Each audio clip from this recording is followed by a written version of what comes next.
saber como lidar com a crise, o Lula resolveu antecipar a viagem a Portugal e fugiu. Só que na Europa ele não escapou de perguntas e protestos. A oposição a Lula em Portugal é liderada pelo partido Chega, presidido pelo deputado André Ventura. Que simboliza Luís Inácio Lula da Silva e o impacto que teve em Portugal, na destruição da credibilidade das instituições portuguesas, na mancha de corrupção que envolveu os governos de José Sócrates e outros, e que ainda hoje estamos a pagar essa fatura. A corrupção, esta corrupção endémica, não pode ter via verde no Parlamento. Já nos basta a que temos em Portugal. Não podemos importá-la, aceitá-la, homenageá-la quando vem de fora, como se fosse alguma coisa boa, alguma coisa positiva. A guerra na Ucrânia, a proximidade de Lula com os ditadores sul-americanos, com o comunismo, a incapacidade de condenar de forma clara a invasão russa da Ucrânia, o ataque aos valores europeus. Tudo isto que Lula representa tem que ter uma resposta, aqui, no dia 25, no Parlamento. Peço-vos a todos que venham, façam um esforço para estar cá nesse dia de manhã. Vamos organizar a maior manifestação de sempre contra um dirigente estrangeiro em Portugal. Temos que fazer esse esforço e esse sacrifício. A vida não está fácil, para ninguém, mas a nossa voz não pode ser abafada e não pode ser calada. Desafio-vos a todos, a estarem aqui à frente do Parlamento, com muita força, no dia 25 de Abril.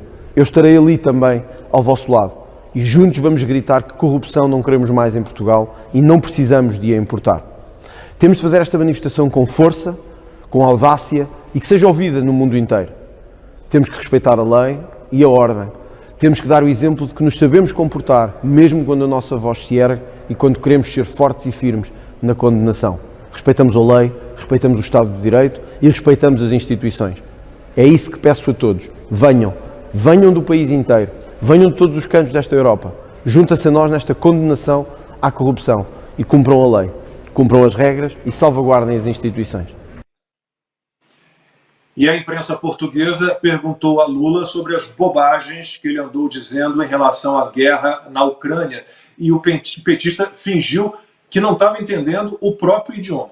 E sobre este mesmo assunto, ao presidente do Brasil, que há uma semana afirmou que os países da União Europeia, entre os quais se inclui Portugal, estão contribuindo para a continuidade dessa guerra, eu pergunto se mantém essas palavras.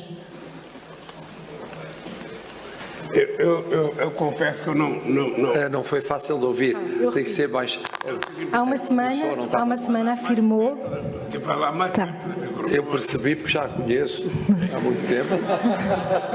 Há uma semana afirmou que os países da União Europeia, entre os quais está Portugal, estão a contribuir para a continuidade da guerra na Ucrânia. Eu pergunto se mantém essas palavras.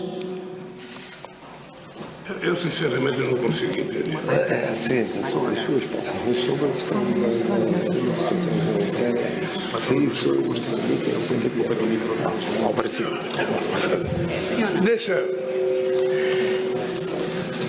Deixa eu falar uma coisa.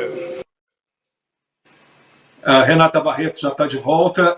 Renata, quem é, então, eu falava disso domingo passado, não está ok o áudio da Renata? Então não. Então vamos lá, Ana, vou com você.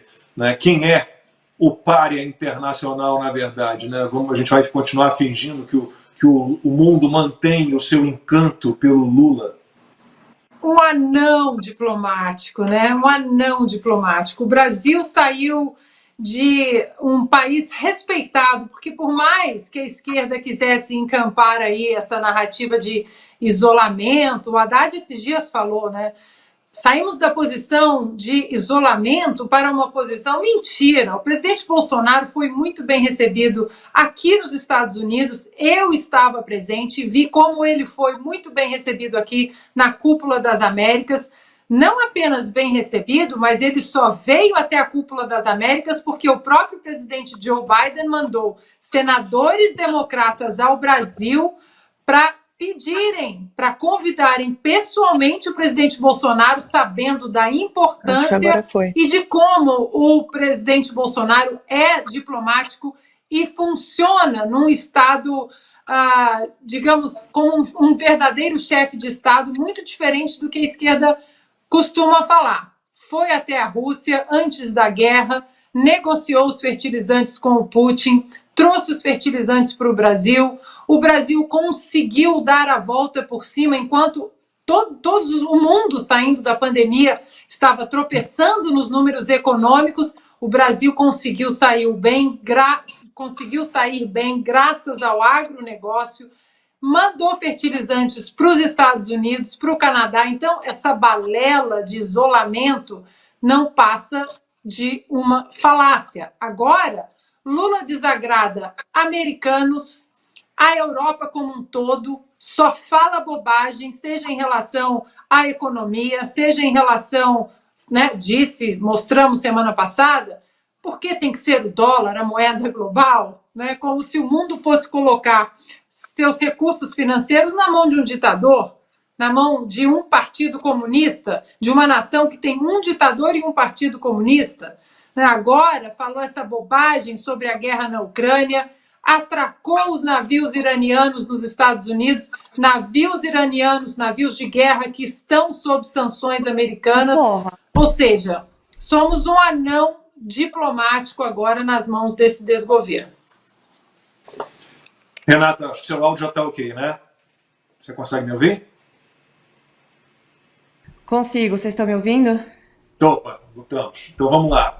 Um outro aspecto dessa viagem aí do Lula a Portugal, né? Como a gente viu lá, a comitiva para a China foi enorme, né? Aliás, o Paulo Figueiredo no último domingo lembrou, houve uma primeira parte que foi a China, né? Uma comitiva grande. O Lula teve aquela pneumonia, né? Que a Ana fala, teve uma pneumonia leve, acabou deixando para ir. Depois, se for somar ali aquela comitiva para a China, dava, sei lá, 200 pessoas, 150 pessoas. E agora a Portugal foram mais de 70 pessoas, de novo, 2 aviões, né?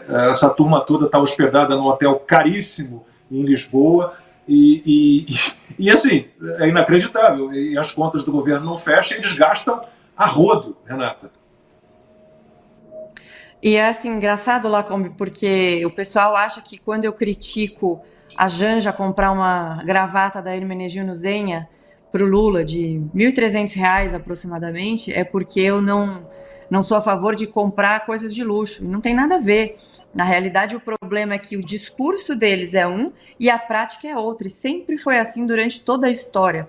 Todo socialista sempre faz socialismo para vocês e capitalismo para mim. Então, quem não lembra do vídeo do Lula falando que a classe média ostenta, que ela é escravista, que ela ostenta um padrão de vida desnecessário, que tem que ter só uma televisão, aí vai para lá, gasta um monte de dinheiro, leva um monte de gente, e não só é um desrespeito quando você leva essa quantidade de pessoas, incluindo que na China tinha os irmãos da JBS, o Joesley e o Wesley, que acabou não dando certo porque ele teve a pneumonia e acabaram não se encontrando, mas eles estavam lá na China para isso, assim, normal, como se nada tivesse acontecido, e aí leva esse monte de gente para fazer uma comitiva para a China e também para participar da posse da Dilma como presidente do Banco dos BRICS, que já deu uma gafe logo de cara, né? Obviamente, para nossa. Eu estava até com um pouco de saudade, eu confesso, do stand-up comedy.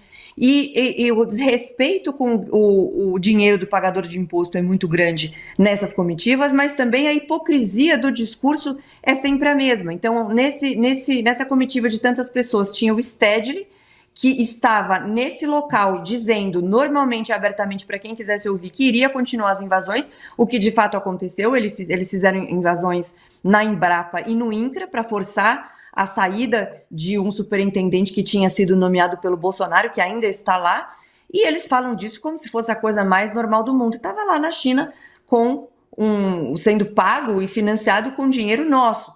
Daí a Janja vai com bolsa de 21 mil reais, 22 mil reais, gravata da Zenha, vai fazer comprinha de luxo, sendo que o Lula tem todo esse discurso contra o empreendedor, diz que o empreendedor só ganha dinheiro porque outras pessoas trabalham para ele, aí depois ele quer voltar atrás e falar bem do empreendedorismo. Eu até achei engraçado ver aquele ministro do Lula falar em terraplanismo, porque terraplanismo é o que eles fazem na economia, com essa ideia de gastos públicos exorbitantes, com a ideia de que é o Estado que tem que ser o propulsor da economia sempre, e a gente já viu isso dar errado no governo Dilma, largamente, e aí agora Dilma está lá ganhando $500 mil por ano para fazer sei lá o quê. Eu não sei se é mais barato deixar ela lá na China com $500 mil por ano, ou aqui no Brasil com algum cargo eletivo ou alguma coisa que tenha, de fato, que faça alguma mudança nas políticas econômicas, que a gente já viu dar errado, ou não, mas assim, o ponto para mim é a hipocrisia desses gastos de hotel 5 estrelas, de compras de luxo, enquanto na realidade o discurso dele para a população é outro. Eu só queria saber se o churrasco que eles estão fazendo lá é de picanha ou de abóbora.